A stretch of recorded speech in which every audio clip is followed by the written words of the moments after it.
Quit eating, folks, 30 seconds to showtime. Grab your seat, leave your drinks to the bar. Hold your breath, put your hands together. We present Stanford Bay's finest star, who has danced with the Mary Guinea, who has dined with the Queen of Vermont. We trace the voyages of Sinbad, corresponded with the men who kind of lost the tapis. C'est pas la même chose que la vache qui rit. La vache est fort, mon ami. And hello, welcome to the G-Spots, because I had nothing more clever to call this show. Let me mute that.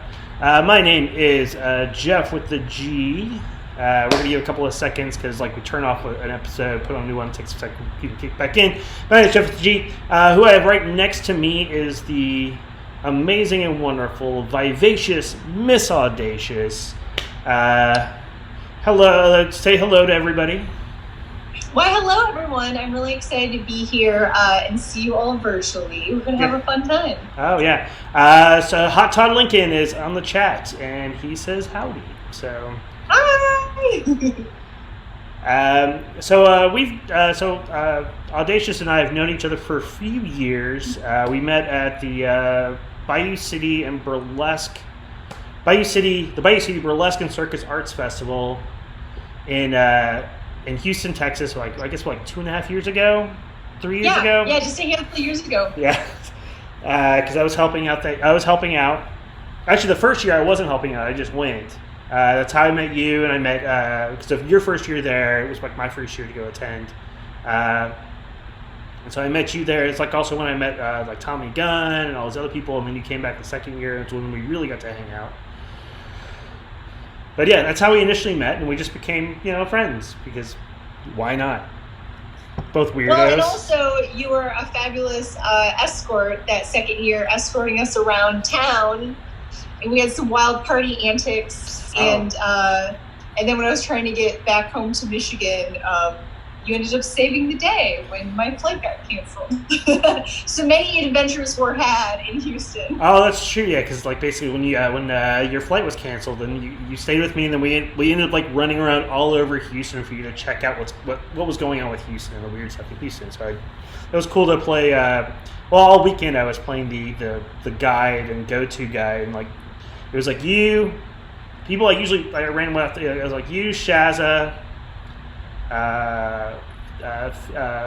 Felix, and I think Miss Mary Jane Green were my, you guys ended up being my little group. I don't know if it was intentional or not, but that's just how it ended up being, because we ran around everywhere all weekend making sure you guys were taken care of, and just ended up being me. I think we just defaulted because it was just easier. Versus we had a good rhythm going, and you took us to that cool goth bar, which was really fun. And that's right, yeah. Oh yeah, Shazla got really drunk. I know. I was like, should we dive into the nitty gritty? One of our cohorts was so drunk, and the funniest, it was horrible. But the funniest part was she was getting sick, and then we got locked out of the hotel room while she was spilling her guts in the hallway. Oh, it was funny. Poor gal, but it was memorable. That's for sure. Yeah, that was something. I know we had to stop quite a few times. Luckily, the hotel wasn't far from that place, but I know we had to stop a couple of times just for her. Luckily, she didn't do it in the car, but we had to give her a few moments to collect herself a few times. But anyway. All we had the paper swag bags. Oh, I know. Yeah, it's it was my paper swag bag that she ended up using, apparently, because you guys took all your stuff out of my car, and that was one of the things she took out, but that's okay, whatever. Memories. All right, see what's good. Drama Freak 83 is a common person who watches the show. She says hello, and hi. She says it sounds like Geoff would be a good tour guide. I like to think so. I try to figure out what people are into, then we go do some weird stuff, and I'm fine doing the touristy stuff, but I'm also cool to having you check out the things you wouldn't think to check out. Well, and what was so awesome was, that first night, or rather at the end, we went to the Awesome Goth Bar, which, old goth kid at heart. But then when I got stranded, which was, the flight was delayed, then we killed time, and then it was canceled. So, we went to have dinner, which was really awesome and delicious. But then in the middle, you took me to the museum, and I got to see the Gem and Mineral exhibit, which is my fucking jam. and it was so delightful. We spent an hour while you followed me around, and I was like, look at all the rocks.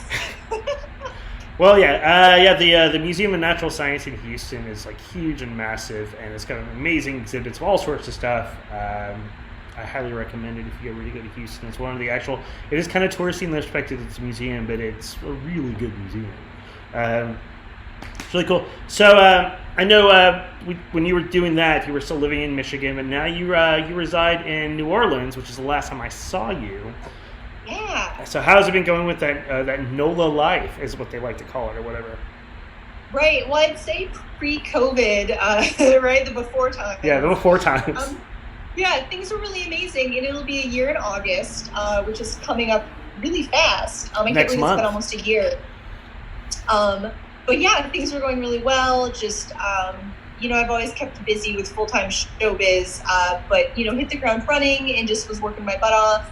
Had a handful of shows that I was producing, which is where we saw each other last. I have that psychedelic show that was monthly. Oh, it was good. It was a really fun show. Thank you. Yeah, it was wild. Later, we realized for many of us that was one of, I think I only had one more show after that before everything shut down. So we were like, oh, it's really special. We didn't realize how special it was going to be. And then it was so cool because everyone was in town for the hoot. Oh, yeah. But yeah, it's been really wonderful. And, now I will say it's interesting, just everything being shut down. I'm really grateful that I'm not in Michigan because this is such an artist town, tourist town. The arts and culture are really celebrated and prized here, which of course people know. But, I feel like when I was living in Michigan for most of my life, I would always leave for work. And I just don't think that I'd be taken care of in the same kind of way. I feel like, sure, it's hard for me and for everybody. But in Michigan, I would have been really high and dry, whereas at least here, there's a lot of push to, there's different grants going out for service industry people and performers, and just being really mindful that we're a crucial part of the community. Whereas if you're in some other city where it's not a big thing, they're like, well, sorry about it, So yeah, I don't know. It's been pretty amazing, and I don't mind the heat. So we're just hanging out, sweating, and making the best of it. It's a good that nice little Gulf Coast humidity is so wonderful. That's he's lived in Houston forever, and it's the same thing for the humidity wise. I live in Austin, which is 3 hours away. But it's still hot, but not quite as humid. But there's still humidity here, so even so, I'm it's so hot. By the way, I'm going to flip back for a second because Hot Todd goes, hey, wait, we did meet at the show on Sunday night after the Hoot. Yes, Todd, you did. The weird, they're over at what was the name of the place you played at? The Hi-Ho? The Hi-Ho. You played at the Hi-Ho. That's right. I love the Hi-Ho. But yeah, at the Hi-Ho. Yes, Todd, that's where I dragged basically you and everybody else. I went, all right, cool, my friend's doing a show. And plus Salem was in it. And I go, Salem's in it. You guys need to come out. It's where I had you introduce you to Lunaval Lazan as well, who was this brilliant hooper who just turned 21. When he came to the Hoot, he turned 21. And so we're going, oh, you're hanging out with a bunch of drunks and reprobates. It's not going to go well, or it will go well. I don't know. That's up to you. But I'm glad that you're adapting very well to your new surroundings. I've entertained the notion of that was one of the places I was looking at moving when I decided I was moving out of Houston, amongst other places, and New Orleans was a place I was thinking about going to, but I was going, I don't know, and I just ended up coming to Austin. I still might do. When my lease comes up, I may make my way that way. It just depends how the after times are going to be. Right. I know it's a big question mark, and I think it's really strange. I was thinking about this the other day, or I guess every day, but that sense of, especially for showbiz people, sure, a lot of people are chomping on the bit, wanting to perform, or even though showbiz is my entire life, I don't feel like it's my entire identity. So I feel like I've been pretty okay in that regard. But this sense of our jobs and our purpose is always about getting cooler gigs, traveling to different places, continuing to climb up the showbiz ladder and just do bigger and better and more. And, how do we kind of wrap our brains philosophically around being happy and satisfied when we have no idea what's going to happen or when. So, thinking about the after times, I think we're in it for the long haul. And it's like, I don't know. I don't have the answer. I'm trying to figure out, what are we doing? I don't know. That's why I do this now. Right? I do this. I literally basically it's like what Tifa Tiddlywinks, right when the first lockdown happened in Houston, she went, got to help out the performers. How can we do it? So that's why we created the network here, the Cabin Fever live stream. Yeah. Became like, they said, all right, cool. Can you come up with an hour worth of content? We'll throw you on. And then that's how it was for a bit, like having all sorts of random stuff on the channel for a while, which was good, don't get me wrong. It was awesome. And then as time went and as they were trying to figure out going, well, is this really my thing or not my thing? People kind of fell off, or they found actual work elsewhere doing something or something like that. So now I have nothing better to do, so I just learned how to do everything. I didn't know how to do any of these show stuff until really that week. I went, oh, I got to do this now? Let me figure it out. And so I've been doing between the G-Spots and the Devil's Hour, which is my other show I do, and then I started, now I'm also running a movie watching party thing I do also on Twitch with some old these old noir films, because I went, all right, cool, everybody does cheesy stuff. I go, I'm going to do some really cool noir films. So I've done stuff. I've played DOA, I'm sorry. I did The Stranger, which is really awesome, which was a Orson Welles flick. I've got a cool movie coming up called Kansas City Confidential that I'll be playing Monday. Basically, I have nothing to do. I don't go out. I don't see anybody. Which is good. I don't I'm not. You know me. I live to be around people. You're very social.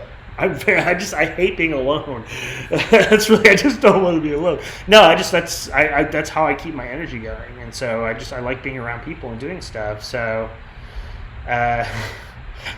so that's why so this is my next best thing. So I made the joke with somebody. I go, yeah, eventually I'm just gonna have a show every night, just so that way I just feel because this is the closest thing I had to a connection. It's just even if it's just me talking to a screen, at least it feels like I'm. Right. There's going to be one or two people doing something, so that's one or two people. That's good enough for me for now. And then right now we got 6 people watching actively. But the cool thing about Twitch is that it stays archived and people can come back and watch it later. Oh, cool. So that way people come back and watch it later, because a lot of people do, because they're really enough it's a Saturday, and a lot of other people have these weird broadcasts and they do stuff too. So that's their convenience of doing that sort of stuff. They just don't get the luxury of actually asking questions. Right. Yeah. That's the cool thing, is you can ask questions. So if anybody has any questions with Vivacious Miss Audacious, who is a world-renowned burlesque artist,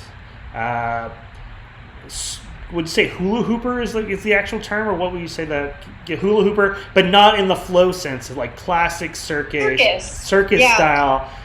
She doesn't jam out. I mean, she probably can jam out to the weird flow stuff, but that's not her focus and stuff like that, which is what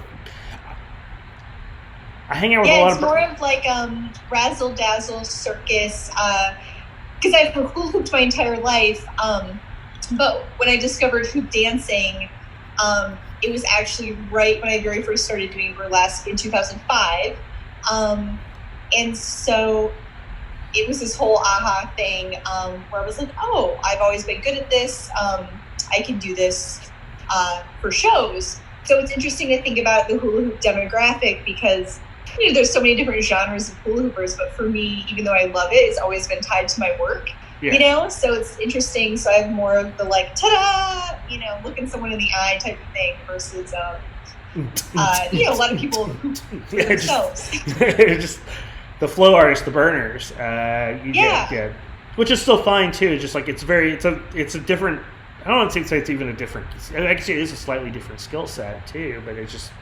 But I've always been fascinated by it since when I first saw you at the BCBC 3.5 years ago.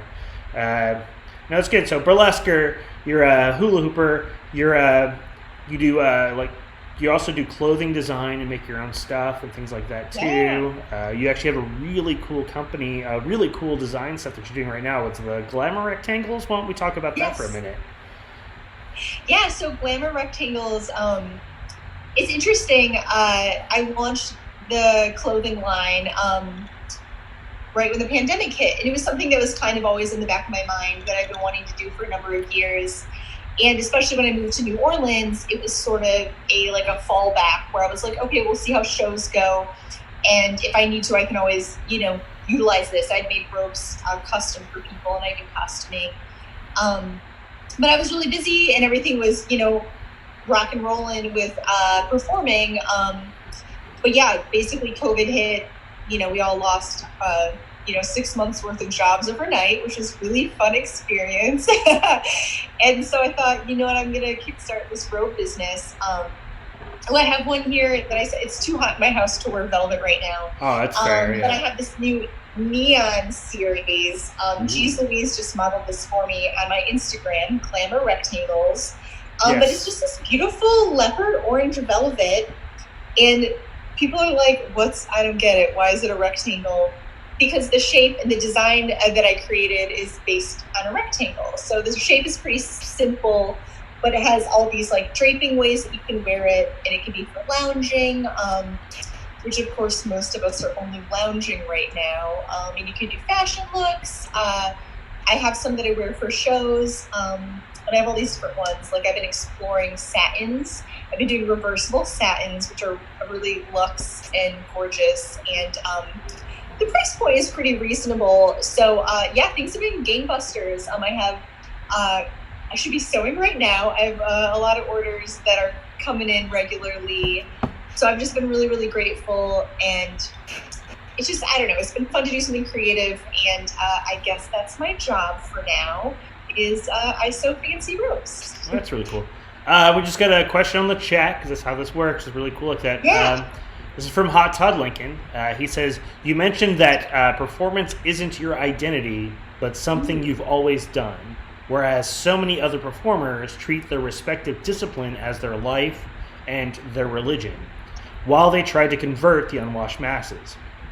My question is, how do you compartmentalize and quote-unquote turn on that energy when you perform, and how do all of your interests come together?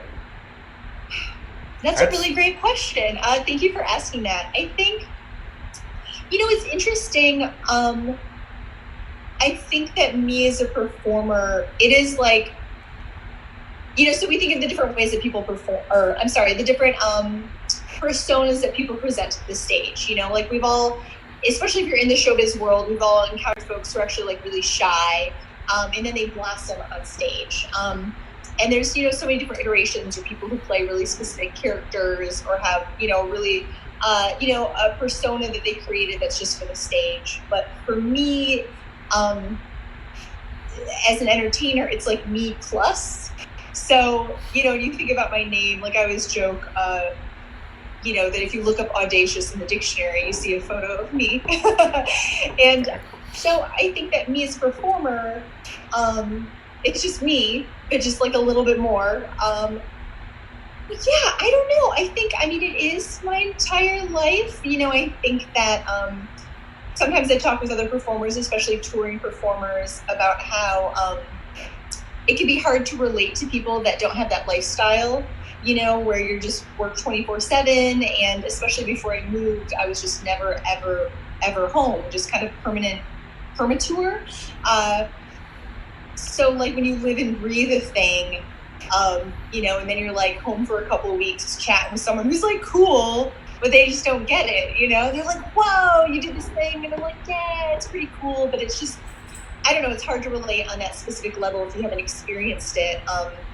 So, I don't know. But I have been thinking about watching everyone go through this quarantine experience, and it is really upsetting. And at first, I felt like it was no big deal, at least like mentally, because it felt like being on tour. So like for those who have not been on tour, when you hit the road, you're in a small space for a long period of time, often with people, that you never have any privacy, right? You're like together 24/7. Maybe you're in the car for like 30 hours. I used to have these awful tours that I did not produce, that someone would like, they'd stop booking in Colorado and then just like send us 36 hours home with no stops. And so, getting used to that scenario, right? You're like hunker down, you make the best of it, you shut up, you deal with it. You don't know where your next meal is coming from. You don't know where your next paycheck's coming from. Every day is an adventure. So at the beginning of COVID and quarantine, I was like, yeah, this is fine. Like, I'm really adaptable and I can jam. And it's also nice to have a day off because usually I don't have those. But then as things kind of unfolded, people have been really struggling. And not to say that I haven't struggled at all. But I just realized that, like, yeah, I don't know. Like, even though performance is my entire life, I still don't feel like it's my identity. Like, and I think that it may be because I have other interests that all overlap and inform each other, kind of like you were asking. I have an art background, like a fine art background. And so a lot of my, performance is informed by that and just being like an artistic person. I don't really have an answer for that yet, but I know that, like, I haven't been super pining for the stage just because it's not available, and that's okay. But I definitely plan to perform until I die. I don't know if that's answering your question. It's really interesting. I think I need to keep thinking about it and figure out what the hell I mean by that. I think for now, because you have lots of different varied interests that are creative in this respect, so can't be on stage. So you like, all right, cool, I can't do stage stuff. So that way you threw all that passion that you put on stage, and that's why you're doing glamour rectangles now. Is because right. That's where you can do it because you have an outlet. You still have outlets. Right. So like Hot Todd just goes, I'm definitely the me plus group. Me as well. I think the more success, or the people who the performers that people remember better are the ones who are most themselves on stage, even if it's just an amped up version. That's why it doesn't seem. That's why I like being on stage and talking and stuff, because it's just me. It's like I'm not playing a character versus like me doing a lot of stage work where I was a character. That was exhausting because I wasn't me for a while. But because you had the luxury, but back to what we're talking about as far as going effects is like I think why as opposed to some other performers who are just going, I can't be on stage. Like you found that other outlet. Like me, I just went, all right, cool, I'll just go online. That's just, I mean, like the other show I do, I envision as a TV show anyway, so it just gave me an excuse to figure out how to make it a TV show, and then they go, hey, we have more time to fill. Do you want to do something? I go, all right, cool. So I started doing a talk show. And so that's why having you on. And I've had Hot Todd Lincoln, who's on the chat, has been on as well. I've got a really good guest for next week, but I'll talk about that at the end of the show. But yeah, I think that's interesting. I think you do really have a good point there, that sense of, because I do have other interests. And I think it's funny. So my kid's sister, it's not funny at all, but my kid's sister just graduated and she got her degree and she's going to be in zoology. And she's going to be, and she is going to be a zookeeper. And, the poor kid, I mean, she's 23, but, she was supposed to have these like really exciting internships in Chicago and then DC. She's headed to the Carolinas. She just got there, I think, to pick up this kind of last minute internship, but I was thinking about those who were able to pivot right away. And I've always had a lot of overlapping projects that I do, and ventures, it's like a bunch of different gigs, a bunch of different, creative things that sort of inform each other, especially in Michigan. I did like art modeling and ran a Dr. Sketchies, and you kind of do all these different things to, stay alive.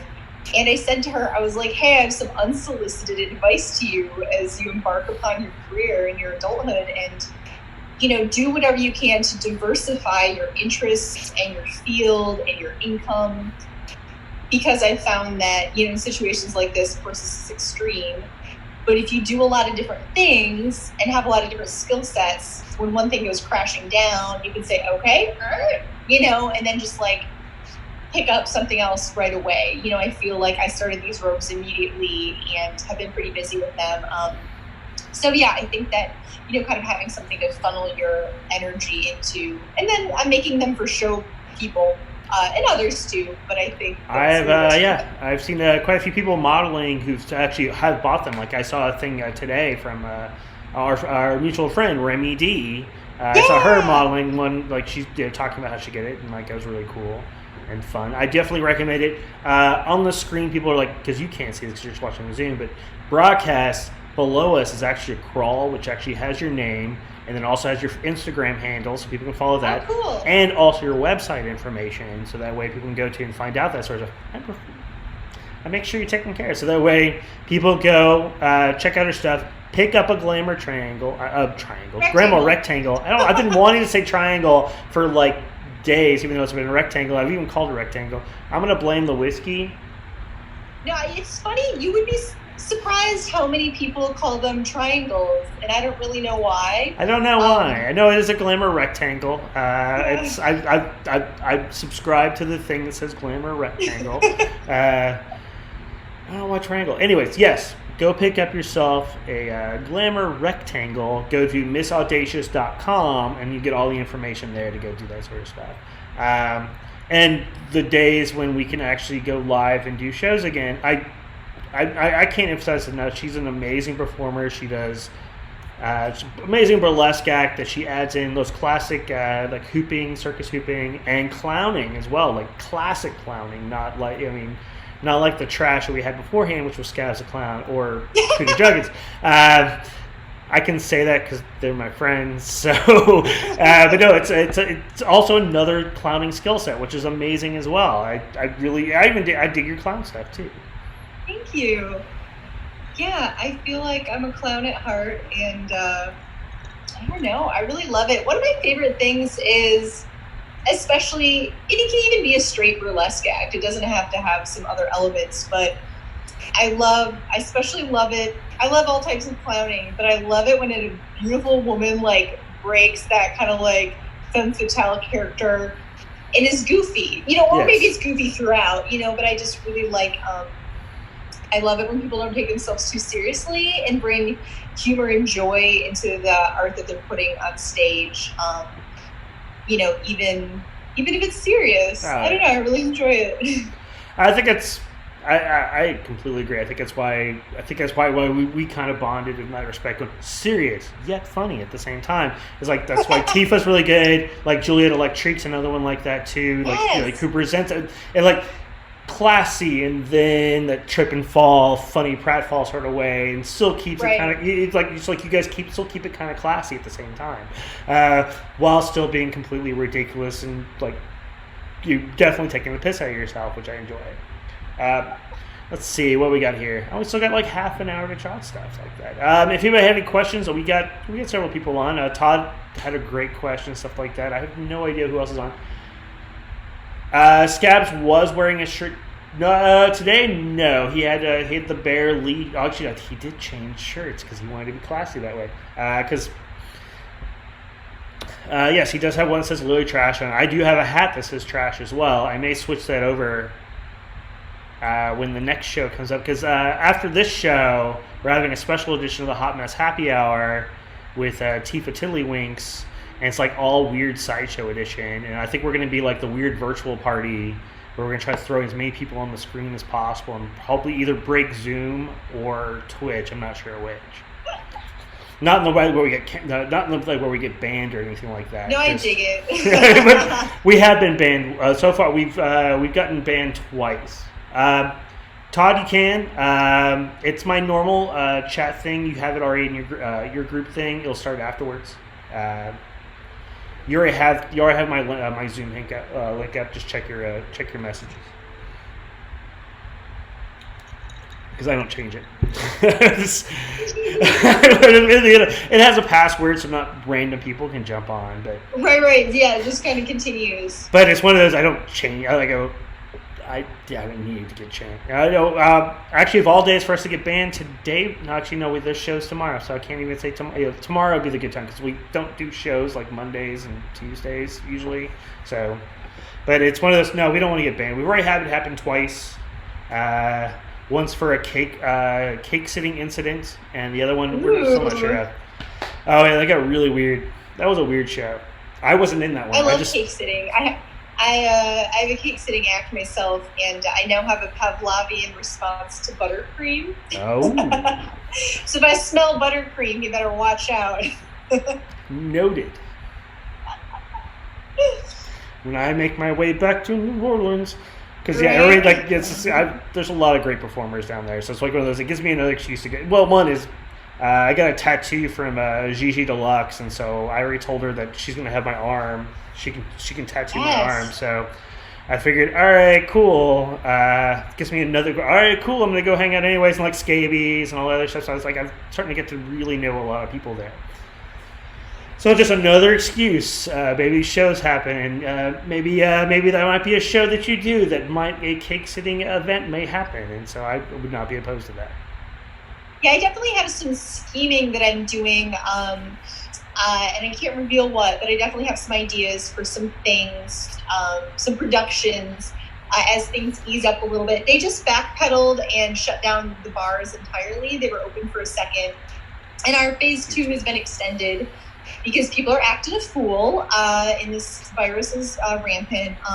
But the Always Lounge is the only game in town, and they've been doing a really authentic peep show. That's amazing. I was maybe the third. What? It's amazing. I love it. Well, Always is amazing anyways. I recommend it. Anybody who's out, if you've never been to New Orleans, that's one of the places you need to go. That whole strip area is actually my preferred area to go when I go to New Orleans anyways. So. Yeah, it's such a perfect spot. And what's so cool is, they're just doing a really classic traditional peep show. And there's this corner door that traditionally has these windows with pictures in them. It's behind the stage that's inside. And so what they did was take down the photos, and they put a screen, projector screen, and they have this outside curtain. And so you can go get a walk-up daiquiri, and then they have these little hand-stamped metal coins, and you $5 get a couple-minute peep show. And so you walk around, they open the curtains for you and sanitize the window in between. They shut it, and you're sitting there, and you drop your coin in this little slot where inside we hear it clink, and then the music kicks in and the screen raises, and it's just so delightful and fun. It happens almost every single day. And because it's the only show in town, they've been slowly working through all the roster of the local performers. So I'll probably do it again before too long. But yeah, it's just so delightful to have this traditional peep show because we're safe. And we get to have a really great time, and you're performing for several hours, so that's really fun. And then it's just so delightful. You never know who you're gonna get. You get to see their shoes first, from the perspective on the inside. That's really fun. You see shoes, and then you're like, oh, what's it gonna be? And as a funny anecdote, the one that I did, the very last gentleman that I had that watched my show, I saw it raise, and he totally looked like a tourist. And this was like weeks ago, so there should have been no tourists around. And he had a Hustler bag. So I guess Hustler was open, and he was having a really good time. But it was so funny. I was like, oh man, this guy is having the time of his life with this like little Hustler bag, getting to see a dancing lady. It was something else. Yeah, I've been seeing those pop up, and it's like one of those things I was half tempted to go, it was just it's just, New Orleans is just that much too far for me just to justify to go do it and then drive, it's like, right. I could do like a 4-hour trip, I could probably do okay going there and back for a couple hours, but I was going, it's just an extra hour, I'm going, I just can't do that drive there and back, because I wasn't about to try to cause any problems with anybody I knew there, but it's one of those. I was really, when I saw that was popping up between I think your feed and like scabies and I think who else, like Zarina I think has done it, and like Miss Marnick M was there like last week, and I think Remy did it once. I mean, it's one of those, all the performers I know, they're all doing it. I'm going, that'd be awesome just to go check out. So like, because I wanted to check it out regardless, but I figured, and help a friend, that'd be awesome. But but I also go just that much too far for me just to justify doing the in and out sort of thing. So, and it's like anything more than. Well, I really noticed that folks who, have Airstream trailers or, Clay Mazing has his shambulance, that he was driving around town performing on the top of his circus ambulance. But he hit the road, and I think that the people who are really thriving in this moment have their like contained, kind of RV scenario where you can maybe go on a longer trip, stop, and then, you have somewhere to stay. So that's something that I've been really thinking about. It's like, man, it'd be really great to have something like that. So you could have an adventure, but like safely, without being an asshole about it. Well, my thing is more because of the dog. Because I have a dog. Oh, right. And so, because I have a dog. And so, like, me, I could leave him for, like, if I had to, I could leave him for, like, I could leave him for a trip there. Like, if it was 4 hours away, driving 4 hours there, hour or two there, hour back, it's still just long enough where I could be okay without him, like, sitting crossing his legs for the last 3 hours. Anything longer than that, I'd have to board him or take him. And doing something like that, I couldn't necessarily take him with me. Right. And boarding. Yeah, little buddy. Yeah. But yeah, it's definitely interesting. I think, of course, a lot of us, I was lucky enough to get, the way my work was, I'm getting unemployment through Michigan.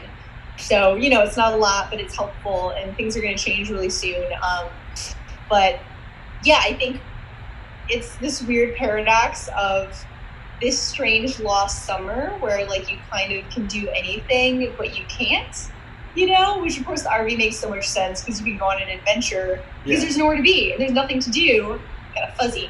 And, so it's, I definitely am envious of those who can just like, hop in their self-contained vehicle and do a little bit of traveling. Because that's really what I miss right now.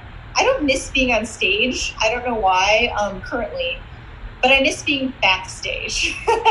It's because, stage is at best 5 minutes, unless you're like hosting. And then otherwise, for anybody else, like you're on stage for 5 minutes, you'll get whatever it is out. But like a lot of it's hanging out backstage, hanging out the afters.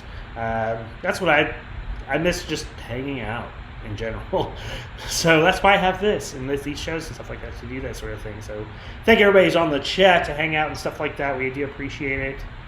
Thank you, Audacious. We still got like 20 minutes. It's been a while since we saw each other. The last time I saw you was at that last night of the Hoot, which we talked about earlier. And and I had Scabies on the show to help him promote Clowntown.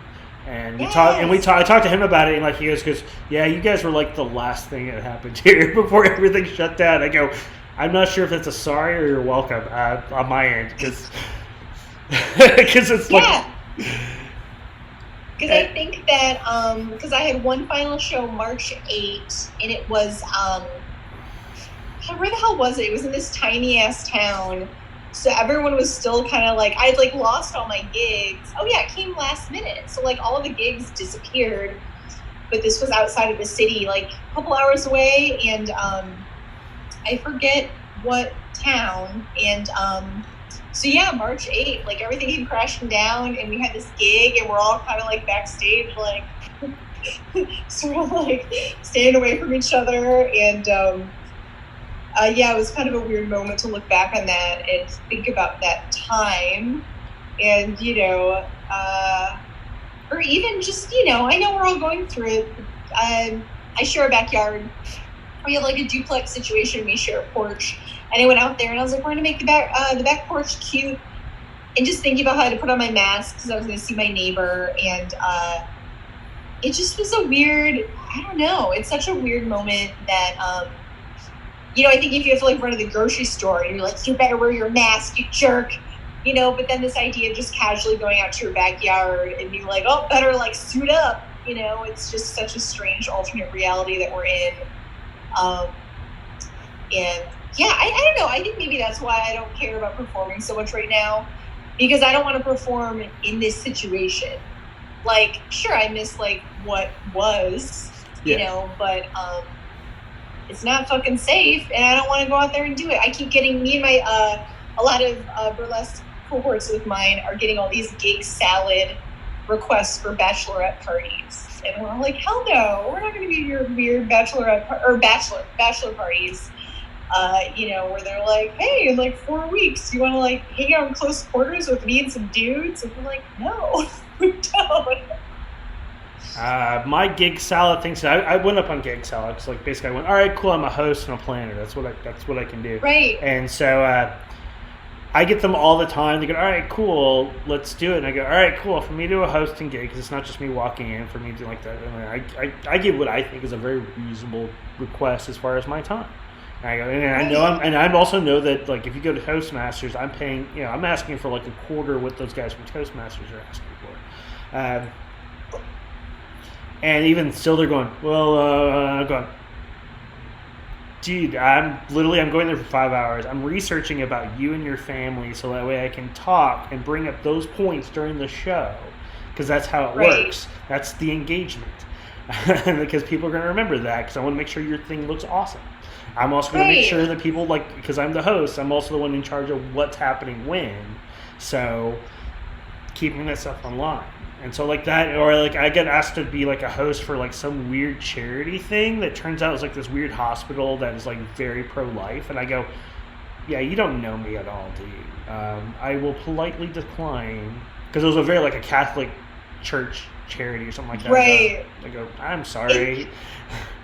I hope you find somebody good for this, but I am not the person for you for this thing, because.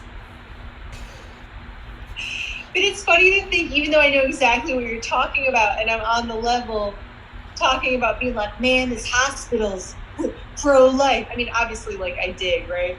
But this, it's funny. It's incongruous to think about, a hospital being like, you know what, we're anti-life. Yeah, no, on that respect, yes. It's like that's. No. But no, I know what you mean. Which is funny because we were, one of the things that we've been doing in quarantine is me and my partner have been learning French. And he's this horror movie buff. And he used to own like a cult horror movie video store in the VHS days. And today, right before this, he discovered, he found The Reanimator in French. And so we were watching that, and yeah, those are definitely examples of a hospital that's like on the fringe of what they care about for life. That's a very true statement right there. Yeah. No, that was take your dead body. Yeah. No, it was actually really nice. And the last time I saw you, that's when I got to meet your partner. It was very nice. Yeah. Man, very very nice gentleman. I approve. Not that it matters. But well, hey, I appreciate it. Yeah, there's nothing that matters. That's actually a good way to go, especially if you go a movie that you already kind of know what is being said. It's the best way to learn. It's good. All right, cool. I gotta learn this language. It's an easier way to learn it. It's like how a lot of people come to the U.S. They learn from TV. So exactly, and it's funny too because like I'm at the point where it's like words, but that idea of like the pacing of normal conversation. And, you hear the one and you're like, they said beaucoup, you're like, oh, I know that one. But yeah, so that's been kind of fun. It has been interesting thinking about, I think that's like a common thread for like most people is, what are we learning in our quarantine experience? A lot of people are like baking bread or doing different activities, learning how to do cool video shows, or like a lot of burlesque and drag people and doing all these other elements of production. There's a lot of drag on stuff now. I like on Twitch. Actually, on Twitch we watch stuff. I know far that they're like all the drag people, because since moving to Austin, I got to know a lot of drag people. There's a lot of drag in Austin. I didn't know that. Oh, Louisiana Purchase, who was on last season of Dragula. Oh, right. That's where she is. She lives here, and I work at a costume shop where at least 3 of her drag daughters work at. So that's awesome. So I get to know a lot of I've got to know a lot of drag, and drag and burlesque has such a weird mesh here too. So it's one of those. They had an international drag festival like back in. Oh yeah. I won tickets to go see that. Like, it was like I think in November, and like literally, I moved to town, and I had a burlesque, boylesque friend, Alexander the Great, was hosting a trivia show, and then I won tickets to go to the drag fest, so I get to meet more drag. There's just so much. Anyway, Twitch has a ton of drag shows on it. That's a good thing. Twitch does you want the reason why for that is because the music licensing, as long as it's broadcast live, is a little bit more lenient than some of the other venues you can do stuff on. Okay. So, like, Facebook Live can be kind of wonky because of music licensing. YouTube definitely. Pardon me. But yeah, so it's one of those. So like Twitch, as long as it's broadcast live, you can do it. And I think they used to be a lot stricter, but I think they saw the writing on the wall really quick when the pandemic happened, so they kind of loosened it. And they're trying to bring in, like, Twitch usually is just a video game or stuff like that, but I think they were trying to really court other types of entertainment on the service, which is why if they loosen up the music stuff, they can bring on drag performers. Can't do burlesque because no nudity. It's PG-13 in that respect. That's why. So like when I do my shows, like, all right, cool. I can I'm happy chatting with burlesquers, but I can't show burlesquers. Yeah. Or I always tell people, I go, if you can do the act that doesn't, and you can do the act and it doesn't require you having to remove the clothes, then sure, totally do it. I mean, there's a lot of people who have like other skills, like for example yourself. If you ever want to do things, you can do like a hooping thing and just do it that route. Yeah. Like Alexander the Great did a pole routine, and it was really amazing. I've had Jinxie Deviate as a burlesquer here in Austin, but also has a drag king persona named Poppy Churro, and did a drag king performance, and so on and so forth. So, but Twitch is really cool. It's one of those things. We looked at Twitch as being an avenue that we can do more, especially with musician friends, because they can do covers here too. Like you can't do covers on YouTube. Well, you can, but. And there's a lot of but in that. So here you can go, all right, cool, I can play just... It's just easier. So that's why we kind of go this route. Anyway, I don't know. It's 9:50. For those people still tuning us, thank you guys for hanging out. It's myself and the Vivacious Miss Audacious. We are chatting about all sorts of weird stuff. Please make sure you go to her website, which is www.missaudacious.com. Pick up a glamour rectangle because they're amazing and awesome. It's good to lounge around with. I'm actually even considering it as well because, I mean, we all can use glamour. I think mine will have to be a little bit bigger, but I can make it work. They're actually one size fits all. I'll have to check it out. I mean, I love purple, so we'll talk about it later. I'm really thinking it's like anything I get from the shows and stuff like that. I'll almost if I can't find something that actually works towards the show, I always pass it. Any money I ever get when I do show stuff like that, I just pass it on. I go, all right, cool. My friend's doing a thing. I'll buy the thing. So I think you're actually next on my list or stuff because it's like, all right, cool. All these people and like just. So I would look at the rectangle, something cool and purple. I know that's all I know. I have some purple that I'm restocking. And actually, now that we're kind of settled in the quarantine scenario, because in the beginning, all the photos showing the products were just me. So now I'm slowly reaching out to other people and having folks model them. And so I'm having some different styles being shown off and different genders. And, because lounging and luxury and glamour are not bound by gender. I agree. Which is why it's one of those things I've been thinking about. I just don't know what I'd be wearing it with yet, so it's the only problem. I haven't done it because I'm going. I'd have to then buy stuff to wear with it. So, but that'd give me an excuse to do so. So. Yeah, I think that like a mid-range reversible satin. I think that would look really great on you. All right, cool. I'm down. We'll talk about it. We'll talk about it later. Yeah, totally. Because I'm totally down. I just got because I'm on unemployment too, and they're really generous. They're not really generous, but it's been just generous enough where I'm like going, all right, cool. I've started socking money back away again because there's a little bit of time when I was kind of working, but not, so I couldn't really qualify for unemployment because I was still kind of working because they're basically going, all right, cool, we're going to have you work 2 days, but we're still going to pay you full time or pay you half time, or basically just paying me just enough where I go, can't get unemployment. And then I'm on disaster I'm on the disaster unemployment, not on regular unemployment, which is also even wonkier. Right. But it allows me to stay on longer too, weirdly enough. As long as things are labeled a disaster, I can stay on it as long as I want, versus regular unemployment, there's a fixed end. Because disaster employment just means once disaster's over with, I can go back to work. I already have the job. Right. Yeah, that's interesting. Yeah, I've been complaining that, because with like the PUA that I have, that pandemic unemployment, that runs out July 25. So I'm definitely feeling the squeeze that a guaranteed income is running out fast. So like I've been angry, not that I'm not trying to have a political conversation, but I've just been mad that I've been having to think about Mitch McConnell. I'm like, I don't want to think about that man.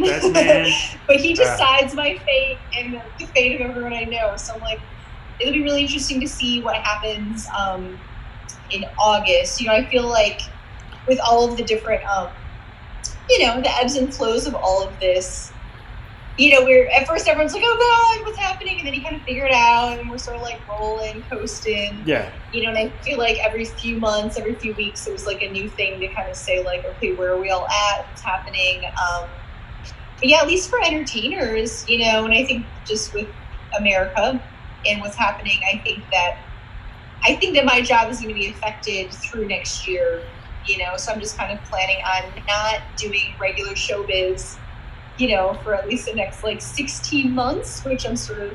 I think currently, as we're speaking with on the sideshow people, because I do a lot of stuff with the Southern Sideshow community. I think our biggest hope is that by March will be the earliest most of us will actually probably get to perform. Why March? Why? I'm just curious. I haven't heard anyone talk about March yet. Well, March is when the next Hootenanny is. So, I mean, people may be doing some stuff a little bit and things like that, but like we're going like the first time we're probably like some people that will be their first time, their next time performing, just because sideshow's just a weird gigging anyways. And right. I always say for us, a lot of us is because we're so audience dependent. A lot of us are. Like me, I can't perform without bringing somebody on stage to do stuff with. I can do a couple of things, right. But to be effective, I need to have somebody there. And it doesn't only works well. I mean, I can bring somebody with me to do the stuff for some of the stuff, but like the better reactions is having somebody on stage to go, wow, what a weird trick. Right, because they're right there and they see it. Yes, like a lot of people that becomes a problem with a lot of that stuff. Like burlesquers and musicians, you can play behind plexiglass. Right. And there's a lot of people, like I can probably figure stuff out to make it work for plexiglass, but I'm a very much person where I actually talk to people, and I've done a few things with Zoom where I've kind of played off of each other, but the timing's kind of wonky, and but it's really hard to go, all right, cool, pick this thing up or grab this thing to test to make sure it's legit and all that sort of stuff. So it's one of those. I think for a lot of the sideshow people, I think the next big thing, and a lot of people are planning on, is probably going to be the Hoot. They may get lucky with some stuff. I know, like the Monsters of Schlock, basically going. They're already reserved the fact that they're going. We're not going to be doing it. Like we're not going to have like shows at least until next year. And they live in Canada, where they have like 300 cases like across the country, and like we're at like 700 just here in this city. So. Yeah, I know a lot of people like to talk about the term gaslighting in a lot of different contexts, but yeah, I feel like the reality of it, it's like I'm feeling like we're all being gaslit every day where, the cases are surging and everyone's like, what? Why can't we just, do the normal thing? And I'm like, well, you might die, that's why. But yeah, I don't know. I do think, though, I know a lot of people, this idea of how to wrap our brains around what's happening. And I think, showbiz is not going anywhere, True. Especially, first of all, showbiz of any kind, but especially ladies get naked for money. Like, that's not going anywhere. And, I just think that we're going to have this like weird pause, this weird hiatus that's going to last longer than we want. But I really feel like things will come back. I think the big problem is, will the venues that we know and love, will they be able to sustain until it's safe? And then also, I think that we're going to see a big shift in those who are performing. I think a lot of people, some people, maybe it's like their professional hobbyists where they have their full-time job, maybe they're still working or maybe not, and then perform on the side. But a lot of people are talking about changing their careers. And for me, I'm like, this is my career. There's nothing to change. I'm just going to cobble together a living until it's time to get on stage again. But yeah, I just think we're just going to have to wait way too long, and it's going to suck. Yeah. But then it's coming back, and I'm just going to wait for it. And I had this man the other day on Twitter while I was waxing poetic about our situation. And he was like, well, just get a new job, get a new career. And I was like, excuse me? Excuse me? Like, how rude. But yeah, no, I want the career I have, and I intend to keep it. I just have to figure out something until we can get out there again. But I think it's going to be okay. It's going to suck really bad, but we're going to figure it out. I agree. We're all very resourceful. All right, so we're just about out of time, and it just dawned on me that we didn't talk about the one thing I said we would talk about as well, is here's the other thing, is that you also are teaching hooping as well, which you can go to missaudacious.com to get more information, correct? You should go to Audacious Hoops. Audacious. So I have a separate, for like teaching and stuff, I try to keep it separate for family-friendly stuff. But fair. Audacious Hoops. And if you check my Instagram, and it's on Facebook as well, I think, it is on my website. So if you go to audacioushoops.com and then look at the schedule, I am teaching every Wednesday a Zoom hula hoop class. I just asking for donations. And if all goes well, I've only had 2 so far. But if I continue to have interest, I might even add a second day. And I like to interact a little bit. So even if you're brand new to hooping, I will give you some one-on-one attention. But that's been really delightful. And, with all of this, I haven't wanted to produce anything. I haven't wanted to do, I just haven't wanted to do anything. But now I've been really enjoying doing this online hoop class. I just, get moving and engage with people a little bit. And once it's safer, because a lot of people talk about hula hooping is already kind of a social distance thing. I mean, obviously it's not 6 feet, but you have to keep apart from each other when you're hula hooping. So I might, when it's not irresponsible to encourage people to congregate, I'll probably do some distanced in-person classes and that sort of thing. So yeah, that's really fun. I hope you join me on Zoom. I definitely agree, and I definitely recommend. So please do so. Thank you so much, Audacious. Everybody, hang out on the channel. We're gonna step away for a minute. We're about to have the Hot Mess Happy Hour jump in right after this, and it's gonna get really weird. So make sure you hang out and get weird with us. And we will return shortly. Thank you very much. Let me do my outro. Thank you, Geoff. Thanks, everybody. Let me do my outro. So much fun. Yeah. Bye.